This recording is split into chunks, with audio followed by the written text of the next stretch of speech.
葬儀社と打ち合わせた後は、近親者とお葬式の役割分担の相談をします。まず主催者である喪主と世主を決めます。喪主とはお葬式の最高責任者で遺族の代表者です。喪主の役目はお葬式だけでなく、年季法要をはじめその後の長期的な仏事の主催者となります。遅くとも通夜の前までに必ず決めましょう。喪主は一般的に図のような優先順位で決めます。また配偶者と長男や子供全員などのように連名で喪主を務めることも OK です。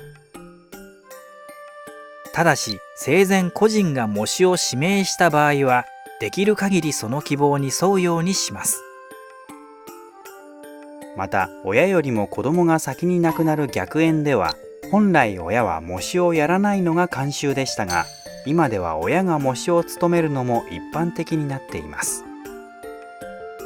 もし個人が独り者で喪主に該当する縁者がいない場合は、友人もしくは葬儀社が喪主をするケースも増えてきています。また世主とはお葬式費用を負担する人です。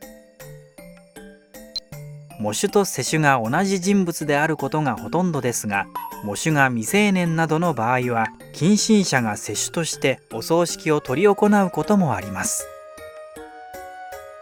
喪主と世主の後は世話役を決めます。世話役とはお葬式の進行や雑務を仕切る喪主のサポート係ですが、最近では葬儀社が世話役になるケースが多いです。また規模の小さいお葬式では決めないケースもあります。世話役の次は現金を管理する会計係を決めます。出納帳の記入や香典の管理、その他の現金管理などお葬式のお金を担当しますので、信頼できる近親者から選びましょう。次は通夜とお葬式の受付で香典を預かり記帳を確認する受付係を決めます。受付係は弔電、供花、花輪などの窓口にもなります。次は通夜とお葬式の司会をする進行係を決めますが、最近では葬儀社に依頼することが多いようです。稀にお涙頂戴を過度に演出する司会者もいるようなので、葬儀社に依頼する際にこちらの要望を伝えておくのも大切なポイントです。そして最後は弔問客をもてなす接待係と通夜振る舞いの料理を用意する台所係です。接待係は弔問客を通夜振る舞いに促し、お茶を出したり後片付けをしたりします。お葬式をご自宅でされる場合は台所係が通夜振る舞いの料理を用意するケースがありますが、そういった場合、地域によってはお葬式ではタブーの食材もあるので必ず確認しておきましょう。最後に弔辞をしていただく方を決めます。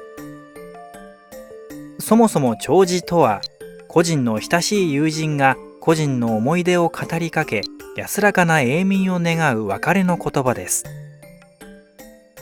したがって弔辞をしたい方がいればお願いしますが、特にいない場合はしないのが原則で、親族はしません。しかし弔辞一つでとてもいい葬儀になることもありますので、該当者がいなかった場合、親族で弔辞を考えられてもいいと思います。